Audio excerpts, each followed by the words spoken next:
Welcome back to my channel. അപ്പോൾ ഇന്നത്തെ video തുടങ്ങുന്നത് തന്നെ നമ്മുടെ വീട്ടിലേക്ക് അമ്പ് കൊണ്ടുവരുന്ന ഒരു ഇതായിട്ടായിക്കോട്ടെ കേട്ടോ. അപ്പോൾ ഇന്ന് രാവിലെ ഞാൻ എഴുന്നേൽക്കാൻ കുറച്ച് ലേറ്റായിപ്പോയി. 8 മണി കഴിഞ്ഞു. എനിക്ക് ഒട്ടും വയ്യായിരുന്നു. വേഗം ഓടിപ്പോയി ബ്രേക്ക്ഫാസ്റ്റ് വെക്കാൻ ഞാൻ ഓടിയിട്ടോ. ഇന്ന് പുട്ടും കടലക്കറിയായിരുന്നു. എല്ലാവരും എഴുന്നേൽക്കാൻ ലേറ്റായി. എനിക്ക് തോന്നുന്നു അമ്പ് വരുന്നതിന് തൊട്ട് മുമ്പാണ് എല്ലാവരും എഴുന്നേറ്റത്. അമ്മയും ചക്കോച്ചനും എഴുന്നേറ്റിട്ടുണ്ടായിരുന്നു. 8 മണിയൊക്കെ ആയപ്പോൾ അമ്മ വെളുപ്പിനെ എണ്ണിക്കൂട്ടോ. അപ്പോൾ അതേ പിള്ളേർ രണ്ടുപേരും പ്രാർത്ഥിക്കുകയാണ് കേട്ടോ. അപ്പോൾ ഞാൻ പറഞ്ഞില്ലേ, രാവിലത്തെ ബ്രേക്ക്ഫാസ്റ്റ് പുട്ടും കടലക്കറിയാണ്. ഉച്ചയ്ക്കത്തേക്കിന് ഡിമ്പിളെല്ലാം വെച്ചിട്ടുണ്ട്. ചോറ് മാത്രം വെച്ചാൽ മതി. അപ്പോൾ അക്കിയും പേപ്പനും രാവിലെ ഒരു 11:30 ആയപ്പോൾ എത്തി. പിന്നെ റോസേച്ചിക്ക് ഒരു കുർബാനയ്ക്ക് പോകണം. അതുപോലെ ഒരു സിസ്റ്ററിനെ കാണാനൊക്കെ പോകണമായിരുന്നു. അപ്പോൾ റോസേച്ചി പോകുന്നതിന് മുമ്പ് 9 മണിക്ക് ഇവിടെ ജസ്റ്റ് കയറി 2 വീലർ വെക്കാൻ വന്നിട്ട് പറഞ്ഞിട്ട് പോയിട്ടോ. ഇപ്പോൾ തക്കടും വലിയ ഡാഡിയും റോസേച്ചിയും കൂടെ പള്ളിയിൽ പോയി. അപ്പോൾ അതേ നമ്മൾ അമ്പ് കൊണ്ട് വെക്കുകയാണ്. അപ്പോൾ താഴെ വെച്ചാൽ പിള്ളേരെടുക്കുമോ, കാരണം അരി ഉണ്ട് അതിൽ. അപ്പോൾ ഞാൻ പറഞ്ഞു നടയിൽ തന്നെ വെച്ചോ, അപ്പോൾ അവർ കൊണ്ടുപോകാൻ നേരത്ത് നമുക്കെടുത്ത് മുകളിൽ താഴോട്ട് വെക്കാം എന്ന് പറഞ്ഞു കേട്ടോ. ഞാനിപ്പോഴും ഓക്കെ ആയിട്ടില്ല, ഓക്കെ ആയി വരുന്നതേ ഉള്ളൂ. ഇന്ന് ഉച്ചയ്ക്ക് ഞാനൊരു 2 മണിക്കൂർ ഒന്നും നോക്കിയില്ല. എല്ലാം കഴിഞ്ഞപ്പോൾ കയറി വന്ന് മിണ്ടാണ്ട് വന്ന് കിടക്കണമെന്ന് ഉറങ്ങി. അങ്ങനെയായിരുന്നു കേട്ടോ. അപ്പോൾ ദേ രാവിലത്തെ പുട്ട് പരിപാടികളാണ് കേട്ടോ ഇത്. അപ്പോൾ കടലക്കറി ഓൾറെഡി ഞാൻ ആദ്യമേ വെച്ചു, കാരണം ഈ ഒരു കുക്കർ മാത്രമേ ഇപ്പോൾ പണി തരാതെ ഉള്ളൂ. ബാക്കി കുക്കർ മൊത്തം പണി തരികയാണ്. എന്താണെന്നറിയില്ല. അപ്പോൾ സമയമില്ലാത്ത സമയത്ത് അതിൻ്റെ പുറകെ നിൽക്കണ്ടല്ലോ എന്ന് വിചാരിച്ചു കേട്ടോ. അപ്പോൾ ദേ അമ്പ അങ്ങോട്ട് വെക്കണോ ഇങ്ങോട്ട് വെക്കണോ, ആകെ മൊത്തം കൺഫ്യൂഷനായി കേട്ടോ. അപ്പോൾ ഞാൻ പറഞ്ഞില്ലേ അക്കി ഉണ്ടായിരുന്നെന്ന്.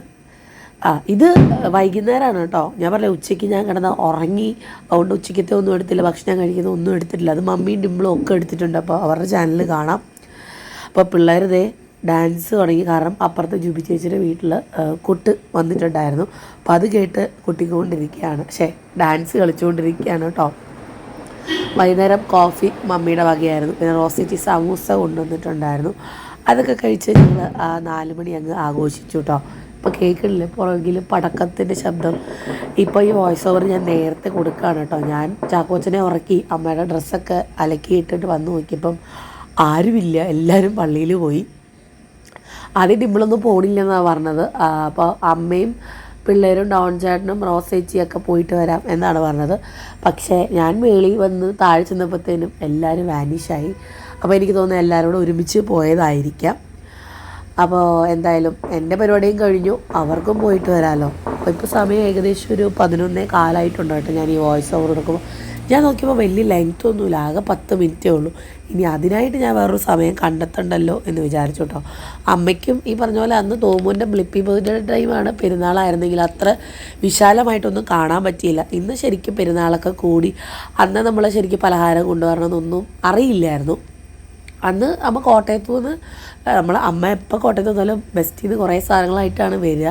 ഈ പ്രാവശ്യം ഞാൻ അമ്മയോട് പറഞ്ഞു കോട്ടയത്തു നിന്നൊന്നും വാങ്ങിക്കണ്ട, അമ്മ ഇവിടെ വരുമ്പോൾ തൃശ്ശൂർ ഏതെങ്കിലും ഒരു ബേക്കറി കയറിയിട്ട് കുഴലപ്പോ അച്ചപ്പോ പട്ടയപ്പോ ഒക്കെ ആയിട്ട് വന്നാൽ മതി. കാരണം തൃശ്ശൂർ രീതി അതാണ്, വെറുതെ നമ്മുടെ കുറേ സാധനം കൊണ്ടുവരണ്ട. പക്ഷേ നമ്മുടെ ബെസ്റ്റ് ബേക്കേഴ്സിൻ്റെ സാധനം എല്ലാവർക്കും കൂടി ഇഷ്ടമാണ്. പക്ഷേ ഞാൻ പറഞ്ഞു ഒഫീഷ്യലി പെരുന്നാളിന് വരുന്ന പോലെ ആദ്യമായിട്ട് വായോ എന്ന് പറഞ്ഞു കേട്ടോ. കാരണം നമ്മുടെ കോട്ടയത്തെ കുഴലപ്പം അറിയാമല്ലോ, ഇവിടുത്തെ കുഴലപ്പം എക്സ്ട്രീംലി ഡിഫറെൻ്റ് ആണ്. അപ്പോൾ ഞാൻ പറഞ്ഞു അവിടുത്തെ കുഴലപ്പം ഒന്നും വാങ്ങിക്കേണ്ട, നേരെ ഇങ്ങോട്ട് പോരെന്ന് പറഞ്ഞു കേട്ടോ.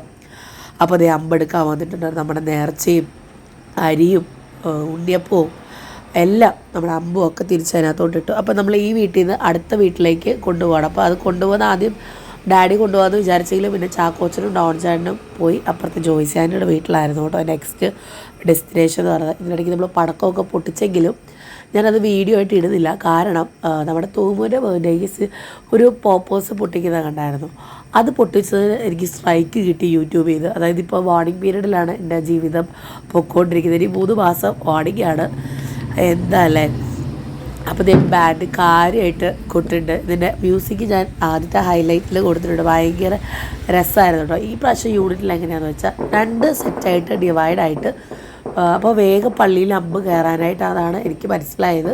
അപ്പോൾ നമ്മുടെ വീട്ടിൽ ഈ ഒരു ഏരിയ ഒരു സെക്ഷൻ വന്നു. അടുത്ത വേറൊരു സെക്ഷനാണ് നമ്മുടെ അഡ്വക്കേറ്റിൻ്റെ അവിടെയൊക്കെ വേറൊരു സെക്ഷനാണ് കേട്ടോ.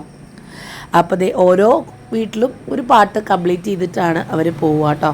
അപ്പോൾ ഡോൺ ചേട്ടനും ചാക്കോച്ചനും റെഡി ആയിട്ട് നിൽക്കുകയാണ്. തോമൂന് എന്താണെന്ന് അറിയില്ല, റോസമായ വിട്ടൊരു കളിയില്ലായിരുന്നു. റോസ്മായ ഈ എനിക്ക് തോന്നുന്നത് ഞങ്ങളില്ല, വേറെ ഗതിയില്ല എന്ന് പറയുമ്പോൾ ഡിമ്പിളിനെ കൊണ്ട് മാത്രം കുളിപ്പിക്കാൻ സമ്മതിക്കുള്ളൂ.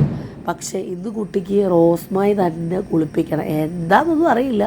റോസ്മായിനെ പുറകെ ആയിരുന്നു കുട്ടിയെന്ന്.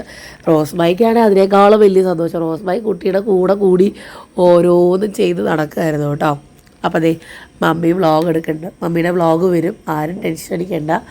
അപ്പോൾ എന്താണ് നമ്മുടെ വീട്ടിലെ കൊട്ട് കഴിഞ്ഞിനി ഈ പറഞ്ഞ പോലെ ശരിക്കും നമ്മൾ കോട്ടയംകാർക്കൊരു ഡിഫറെൻറ്റ് അനുഭവമായിരിക്കും. കാരണം നമ്മുടെ എല്ലാ പരിപാടികളും പള്ളിയിലാണെങ്കിൽ ഇവരുടെ എല്ലാ പരിപാടികളും വീട്ടിലാണ്.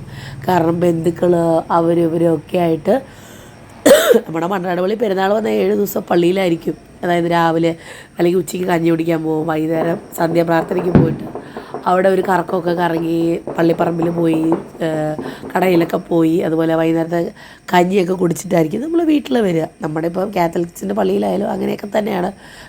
ധ്യാനം, 3 ദിവസം ധ്യാനം, പിന്നെ സ്നേഹവിരുന്ന്. ഇവിടെ അങ്ങനെയൊന്നും അല്ല കേട്ടോ. എല്ലാം നമ്മുടെ വീടുകളിലാണ്. ഈ ഒരു സമയത്താണ് പുറത്തുള്ളവരൊക്കെ വരിക. തൃശ്ശൂരിലുള്ളവർ പെരുന്നാൾ സമയം നോക്കി വെക്കേഷൻ കണ്ടുപിടിച്ച് വരുന്നവരാണ് കേട്ടോ. അപ്പം നമ്മളെപ്പോലെയല്ല, പെരുന്നാളിലാണ് അവർക്ക് കൂടുതലും പ്രാധാന്യം. മമ്മി പറഞ്ഞത് ശരിയാണ്. ഒരു വർഷം നമ്മളുണ്ടാക്കിയത് ആ ഒരു ഒറ്റ ദിവസം പൊടിച്ച് തീർക്കാണ്. പടക്കമായിട്ടും ഭക്ഷണമായിട്ടും കുപ്പിയായിട്ടും ഒക്കെ. ഇപ്രാവശ്യം നമ്മൾ കുപ്പിയൊന്നും വാങ്ങിച്ചിട്ടൊന്നുമില്ല കേട്ടോ. ഇപ്രാവശ്യം സ്ട്രിക്ട്ലി റിസ്ട്രിക്റ്റഡ് ആണ്. കുപ്പിയൊന്നും വേണ്ട, നമുക്ക് കുപ്പിയില്ലാണ്ടും ആഘോഷിക്കാം എന്ന് പറഞ്ഞിട്ട് അങ്ങനെ ഒക്കേഷണലി ആണ്. നമ്മുടെ വീട്ടിൽ വളരെ കുറവാണ് കേട്ടോ ആ ഒരു കാര്യം. പക്ഷെ എന്തായാലും ഈ പ്രാവശ്യം ഒട്ടും വേണ്ട എന്ന് തന്നെ തീരുമാനിച്ചായിരുന്നു. ഇന്നിപ്പോൾ നമ്മുടെ റിലേറ്റീവ്സ് മാത്രമേ ഉള്ളൂ.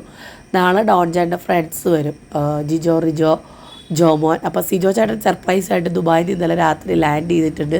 അപ്പോൾ സിജോ ചേട്ടൻ്റെ മോനും വരുമായിരിക്കും എന്നാണ് എൻ്റെ ഒരു പ്രതീക്ഷ. അപ്പോൾ പെരുന്നാളിൻ്റെ ഫസ്റ്റ് ഡേ വളരെ സക്സസ്ഫുള്ളി കംപ്ലീറ്റ് ചെയ്തു. ഇടയ്ക്കിടയ്ക്ക് തൂക്കുക, തുടയ്ക്കുക, ഇതന്നെ പരിപാടിയായിരുന്നു കേട്ടോ. അപ്പോൾ ഇതേ വൈകുന്നേരം ആയപ്പോൾ വാങ്ങിച്ച പടക്കമൊക്കെ പൊട്ടിക്കാനായിട്ട് എല്ലാവരും മുറ്റത്തോട്ട് ഇറങ്ങി. ഇതിൻ്റെ ഇടയ്ക്ക് ഡോൺ ചേട്ടൻ പോയി ഫുഡ് വാങ്ങിച്ചിട്ട് വന്നിട്ടുണ്ടായിരുന്നു കേട്ടോ. അപ്പോൾ ഞാനോർത്ത് ഇവരെല്ലാം പടക്കം പൊട്ടിക്കട്ടെ. എനിക്ക് കാരണം ഒട്ടും പറ്റാണ്ടായി തുടങ്ങി. പിന്നെ പടക്കത്തിൻ്റെ പുകയും കൂടെ വന്നപ്പോൾ എനിക്ക് ശ്വാസം മുട്ടി തുടങ്ങി. നമ്മൾ വയ്യാതിരിക്കുമ്പോഴാണല്ലോ അതിൻ്റെ മുകളിൽ പുതിയ പുതിയ അസുഖങ്ങൾ വരിക എന്ന് പറയാം. അപ്പോൾ ഞാൻ പിന്നെ ഓർത്തു ഭക്ഷണമൊക്കെ പകർത്തി വെക്കാം. അപ്പോഴത്തേനും സുനിച്ചേട്ടനും റോസേച്ചിയൊക്കെ വന്നിട്ടുണ്ടായിരുന്നു, ഷാജിപ്പേപ്പൻ, ഷൈനി ആൻറ്റിയൊക്കെ വന്നിട്ടുണ്ടായിരുന്നു. അപ്പോൾ ഇത് കഴിഞ്ഞ് കയറുമ്പോൾ കറക്റ്റ് ഫുഡിൻ്റെ ടൈമാവും. അപ്പോൾ ഒരു തിക്ക് തിരക്കും വേണ്ട എന്ന് വിചാരിച്ചു. നമ്മൾ സൽക്കാരയിലെ ഫുഡായിരുന്നു കേട്ടോ. ഭയങ്കര ഹോംലി ഫുഡാണ് കേട്ടോ. നിങ്ങൾ തൃശ്ശൂരുകാർ മസ്റ്റ് ട്രൈ ആണ്. ഭയങ്കര റീസണബിൾ റേറ്റിലാണ്. ഇതാണ് നമ്മുടെ പെരുന്നാൾ മെനു കേട്ടോ. അപ്പോൾ എല്ലാവരും ഓരോരോ മൂലയ്ക്കിരുന്ന് വർത്താനം പറയുകയാണ്. അപ്പോൾ അവരെല്ലാം വന്നപ്പോഴത്തേനും ഞാൻ സെറ്റ് ചെയ്ത് വെച്ചിട്ടുണ്ട്. ചോറടക്കം പകർത്തി വെച്ചു. ഇലയടക്കമാണ് കേട്ടോ തരുന്നത്. അപ്പം നമുക്ക് പ്ലേറ്റ് കഴുകേണ്ട ആവശ്യമൊന്നും വരില്ല. ജസ്റ്റ് അതൊന്ന് കളയാന്ന് മാത്രമേ ഉള്ളൂ. പേപ്പറെല്ലാം കൂടെ കത്തിച്ച് കളയുകയും ചെയ്യാൻ കൂടെ ഒരു എളുപ്പമുണ്ട്. അങ്ങനെ എല്ലാവരും ഒന്നിച്ചിരുന്ന് പിന്നെ നമ്മൾ എവിടെയെങ്കിലും കൂടിയാൽ കഴിക്കാൻ കൊണ്ടൊരു ടാസ്ക്കാണ്. അപ്പോൾ ഓരോരുത്തരെയും വിളിച്ച് അപ്പോൾ ആദ്യം ഷൈനി ആൻറ്റിയും ഷാജു പേപ്പനും റോസേച്ചിയും ഒക്കെ ആയിട്ടിരിക്കും. കാരണം അവർക്ക് പുതുക്കാട് പെരുന്നാളുണ്ടെന്നാണ് എൻ്റെ ഒരു വിശ്വാസം. സുരിച്ചേട്ടനൊക്കെ ഞാൻ കേട്ടില്ല. ഡോൺ ചേട്ടൻ ചോദിക്കണ മാത്രം പറയില്ല, അതിന് ബാക്കി എന്താ പറഞ്ഞത് എനിക്കറിയില്ല. അടുത്തത് അമ്മ, റോസേച്ചി, വേലി, ഡാഡി, പേപ്പൻ, തക്കുടും ഒക്കെ ഇരുന്ന് ഭക്ഷണം കഴിക്കുകയാണ് കേട്ടോ. ഞാൻ പറഞ്ഞില്ലേ ഹോംലി ഫുഡാണ്, എല്ലാവർക്കും ഇഷ്ടമായി. നമ്മൾ അതും ഇതും വാങ്ങിക്കുന്നതിനേക്കാളും ഇത് 7 കൂട്ടം സാധനങ്ങളാണ് കേട്ടോ. അപ്പോൾ ദേ വൈൻഡപ്പ് പറയാനായിട്ട് ഞാൻ ബാൽക്കണിയിൽ വന്നിരിക്കുകയാണ്. ഇത്രേ ഉള്ളൂ കേട്ടോ എൻ്റെ പെരുന്നാൾ വിശേഷങ്ങൾ. എനിക്ക് വീഡിയോ എടുക്കാൻ പറ്റില്ല. ചെയ്യാൻ കുറേ കാര്യങ്ങൾ ചെയ്തെങ്കിലും അതൊന്നും എനിക്ക് വീഡിയോ എടുക്കാൻ പറ്റിയിട്ടില്ല കേട്ടോ. ആകെ ടയേർഡായിരുന്നു, ഒട്ടും വയ്യായിരുന്നു. അപ്പോൾ ഇനി വേഗം കുളിച്ചിട്ട് ഒന്ന് കിടന്നുറങ്ങണം. പിന്നെയും എന്തായാലും അത് ഓക്കെ ആവുള്ളൂ. കാരണം മൂക്കിൽ നിന്ന് ഇങ്ങനെ വന്നുകൊണ്ടിരിക്കുന്നതുകൊണ്ട് വലിയ സുഖമൊന്നുമില്ല. അപ്പോൾ നമുക്ക് നാളെ Day 2 കാണാം കേട്ടോ, പെരുന്നാൾ വ്ളോഗ്. അപ്പോൾ എല്ലാവർക്കും ബൈ ആൻഡ് ടേക്ക് കെയർ.